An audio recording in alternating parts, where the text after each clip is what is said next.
t'es dur avec toi-même, t'aimes pas certaines parties de ton corps, est-ce que parfois tu te surprends à te juger? Eh bien, il est temps d'apprendre à t'aimer. Tu vas découvrir dans cette vidéo des pépites qui vont te permettre de comprendre ce qui crée ton mal-être et comment enfin vivre un bonheur et un amour de toi-même sans condition.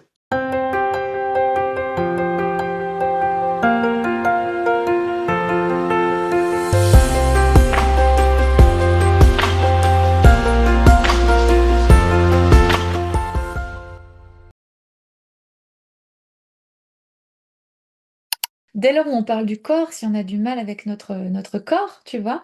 Alors ça peut être quelqu'un qui ait beaucoup de poids, qui sont en surpoids ou même quelqu'un qui moi j'ai vu des personnes minces, elles acceptent pas leur corps ou un endroit de leur corps, en fait et ça va leur gâcher la vie parce qu'elles osent pas mettre tel habit ou elles osent pas aller à la piscine ou elles osent pas se faire prendre en photo ou quoi que ce soit ou quoi que ce soit. Bref, ça va leur créer un grand complexe. Qu'est-ce qui fait ça? Bah, encore une fois, c'est l'attente.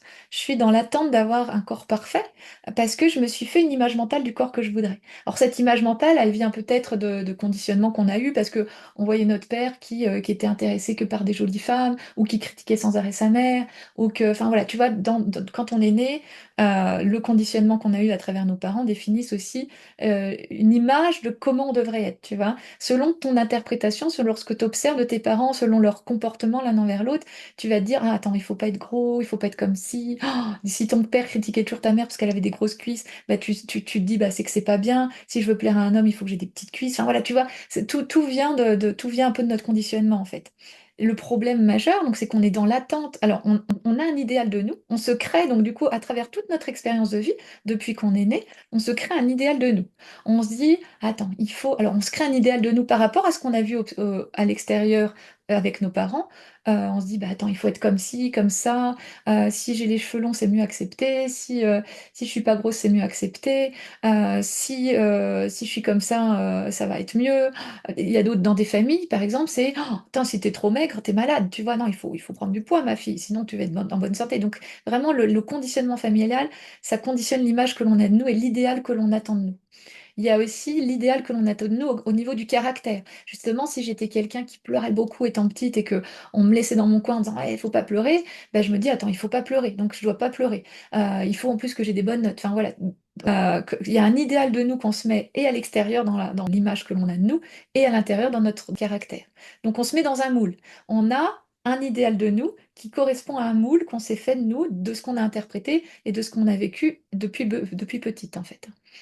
Sauf que, un jour, tu te regardes dans le miroir et tu te dis: «Attends, waouh, ma cuisse, en fait, elle correspond pas du tout à ce que j'avais imaginé. Oh! Oh là, j'ai du prix du ventre et tout, ça me fait des bourrelets alors que j'ai toujours rêvé». Bref, ton corps ne correspond pas à l'idéal que tu as eu de toi. Donc là, l'attente que tu as d'avoir ce corps-là, il est très loin. C'est-à-dire qu'il y a un fossé entre qui tu es et celle que tu veux être, tu vois? Donc là, encore une fois, tu es dans le manque. Tu es dans la vibration de manque, tu es dans le manque de pas être qui tu voudrais être, tu vois? Tu es pas dans l'amour de toi, tu es dans le manque de pas être celle que tu aimerais être. Et c'est ça, en fait, qui va créer énormément de chaos, de conflits, d'impact et de malheur à l'intérieur de nous, c'est qu'on est dans le manque de pas être qui on voudrait être, en fait. Une chose qui est importante quand c'est comme ça, c'est de comprendre que du coup, on est dans un amour conditionné envers nous-mêmes. Et la majorité des personnes sont dans un amour conditionné envers eux-mêmes. C'est-à-dire que, oh bah là, je suis un peu trop grosse, donc je m'aime pas. Oh là, j'ai maigri, ah je m'aime. Oh là, j'ai bien répondu, je m'aime bien. Oh là, j'ai été nulle, j'ai fait cramer mes spaghettis, oh, je suis trop nulle, là je m'aime plus. Tu vois, donc notre amour est conditionné. Parce que, étant petit, on a eu un amour conditionné. Nos parents, ils nous disputaient si on faisait tel truc, ils nous aimaient si on faisait tel truc. Enfin, nous, on interprétait que s'ils étaient bien avec nous, ils nous aimaient, et s'ils nous disputaient, ils nous aimaient plus. Donc bref, ça c'est depuis enfant. Donc c'est un amour conditionné. Donc nous, on s'aime à condition. L'art, pour retrouver justement une vie bah, beaucoup plus fluide, une vie où on s'aime, qu'on ait des toutes petites cuisses ou un petit peu plus, ou un petit bourrelet ou pas de bourrelet, c'est de développer l'amour inconditionnel en nous. Si on apprend et qu'on comprend comment enfin s'aimer sans condition, alors c'est le bingo à tout en fait. On n'est plus dans l'attente de l'autre, parce que c'est pareil, quand t'aimes pas ton corps, tu vas être sans arrêt dans l'attente que quelqu'un te rassure et te dise non, bah, elles sont bien tes cuisses, oh ton petit bourrelet il te va bien, t'es mignonne comme ça. Donc le fait d'être dans le manque, de ne pas être qui tu vas être en recherche de validation extérieure. Dès lors où tu es dans l'amour inconditionnel, tu t'aimes tout le temps. Tu t'aimes dans tes défauts, tu t'aimes dans tes qualités, tu t'aimes dans tes petits bourrelets, tu t'aimes quand t'as pas de bourrelets, tu t'aimes tout le temps. Donc résultat, tu es tout le temps bien ton bonheur, il ne dépend plus, et ton bonheur et ton bien-être ne dépend plus de ta forme, il dépend plus de qui tu es, il dépend plus de tout ça. Tu reprends ton pouvoir. Le problème, c'est que quand t'es pas bien dans ton corps, c'est que tu donnes ton pouvoir à ton corps. Tu donnes ton pouvoir à la forme de ton corps. C'est-à-dire que ton bonheur dépend de la forme de ton corps. Ton bonheur, il devrait dépendre de rien. Imagine, moi, c'est ce que je dis à mes clients, moi, il y a un gros déclic qui s'est fait dans ma vie. C'est un jour, je sais plus ce que je voulais, alors c'était pas sur mon corps, mais c'était une autre chose, où j'avais beau passer des années, je n'arrivais toujours pas à vivre ce que je voulais vivre.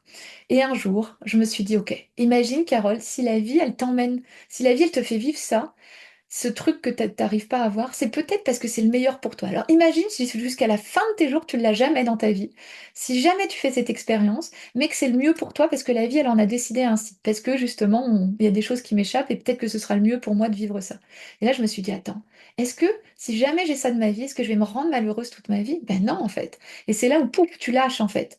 Et donc, imagine, toi, ton corps, si toute ta vie, tu devais garder ces grosseurs-là. C'est un truc à vraiment faire entre soi et soi en disant, attends, si toute ma vie je devais avoir ces petites grosseurs, ces imperfections, ces choses sur le corps, si toute ma vie jusqu'à ma mort ça doit être comme ça, est-ce que je vais me priver d'être heureuse pour autant en fait? Et c'est une vraie question, c'est un vrai déclic à l'intérieur de nous qui se fait en fait.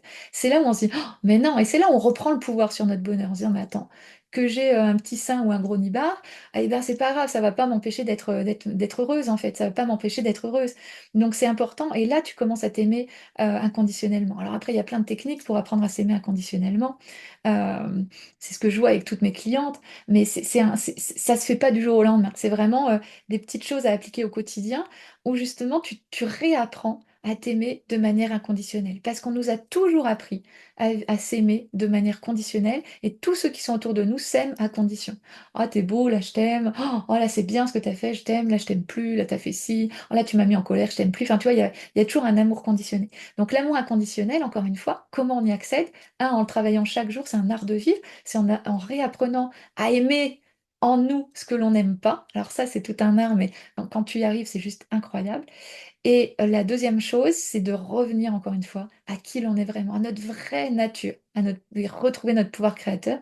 Quand on est rebranché à notre vraie nature, quand on redevient qui on est, alors on accède depuis cet espace à l'amour inconditionnel. Notre vraie nature, au-delà du personnage que l'on croit être, c'est la paix, la joie et l'amour. Donc dès lors où tu te reconnectes à ta vraie nature, à qui tu es vraiment, tu te reconnectes à l'amour inconditionnel. Et à ce moment-là, tu peux aimer cet humain qui finalement, toi, t'es beaucoup plus que cet être humain, on perçoit cet être humain, donc on est plus large que lui. Et c'est à ce moment-là, en redevenant qui on est, que l'on peut aimer cet être humain tel qu'il est. Et plus on va l'aimer tel qu'il est, plus son corps va changer en fait, hein. Moi, j'aime bien donner l'exemple du rejet, encore une fois. Quand tu aimes pas ton corps, imagine, c'est juste une histoire de bourrelets, t'aimes pas tes bourrelets. Donc à chaque fois que tu vas voir tes bourrelets dans le miroir, tu vas être là, tu vas les tâter en disant, oh, c'est pas possible, tu les rejettes. T'as une intention, une énergie de rejet envers tes bourrelets, tu vois. Exemple, si tu prends un petit enfant, t'imagines, tu as un enfant devant toi et il y a un truc qui fait qu'il te plaît pas. Alors tu le mets au placard. Tu te dis non, mais moi, c'est pas possible, là, j'aime pas comme t'es, je te mets au placard, tu vois. Qu'est-ce qu'il va faire le gamin dans le placard? Il est là, eh oh, j'existe, mais je mérite d'être aimé, eh oh, j'existe, tu vois, il va pas comprendre pourquoi il est rejeté. Donc il va taper à la porte, il va être de plus en plus présent, il va te crier de plus en plus fort pour qu'on lui ouvre la porte et qu'on lui dise, mais oui, toi aussi, tu mérites d'être aimé comme n'importe qui. Et ben ton bourrelet, c'est pareil. Il sent rejeter, donc qu'est-ce qu'il fait? Non, il va grossir, grossir, grossir pour un moment être aimé. Donc c'est apprends à aimer, envoie de l'amour, envoie de la lumière sur les parties de ton corps que t'aimes pas, mais également sur les douleurs. Tu vois, c'est pareil, une douleur, souvent on la rejette, mais non, l'amour, ça guérit tout. L'amour inconditionnel, c'est quelque chose que j'adore vraiment en parler, et on pourrait en parler des jours et des jours, parce que ça guérit tout, en fait. Tous les problèmes que l'on a dans notre vie, tous les impacts qu'on a, toutes les difficultés, c'est parce que c'est une zone en nous qui n'a pas été aimée. Donc dès lors où on remet de l'amour, ça guérit tout. Donc si tu aimes de plus en plus une partie de ton corps, non seulement tu vas l'accepter de mieux en mieux, et tu vas voir que elle va changer petit à petit. Après, le but, pour qu'elle change vraiment, c'est de pas attendre le changement. Il y a tout un... Voilà, c'est vraiment un équilibre de beaucoup de choses, mais c'est revenir dans l'amour inconditionnel. Donc ça va être facile si tu reviens à ton cœur, que tu te reconnectes à ta vraie nature. Et en même temps, ça va être aussi de sortir de l'attente d'avoir ce corps-là. Donc là, c'est reprendre vraiment ton pouvoir. c'est important, je reprends mon pouvoir, mon bonheur, il dépend pas de mes bourrelets, il dépend d'absolument rien, et en même temps, je me reconnecte à moi. Donc là, tu as un combo amour inconditionnel, plus je lâche mon pouvoir, c'est là où les choses, elles changent. Tant qu'on n'accepte pas, on peut pas changer on peut pas changer de réalité, en fait. Tu regarderas à chaque fois que tu étais dans la résistance de quelque chose, tu le vivais, tu le vivais, tu le vivais. D'un seul coup, dès que tu lâches, pouf, c'est là où ça t'arrive, parce que tu as lâché, parce que tu n'es plus dans l'attente, parce que ça y est, tu as accepté la situation, et c'est à ce moment-là où la vie, elle peut enfin venir t'apporter une autre scène, elle peut enfin danser autre chose, une autre danse autour de toi, en fait. Tant que tu résistes, comme je dis toujours, plus tu luttes, plus tu fais grossir le problème. Parce que qu'est-ce qui se passe? Quand tu luttes contre quelque chose, tu envoies toute ton énergie vers cette chose dont tu luttes. Donc tu continues de l'alimenter, en fait. Donc tout ce dont tu luttes, tu lui envoies ton énergie, donc tu continues d'alimenter le problème.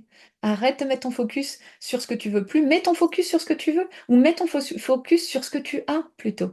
Et à ce moment-là, pouf, tu vas voir que les choses, elles changent. Parce que ton énergie, elle va plus vers ce que tu n'as pas, elle va vers ce que tu as. Et à ce moment-là, c'est là où les choses, elles peuvent prendre une autre tournure.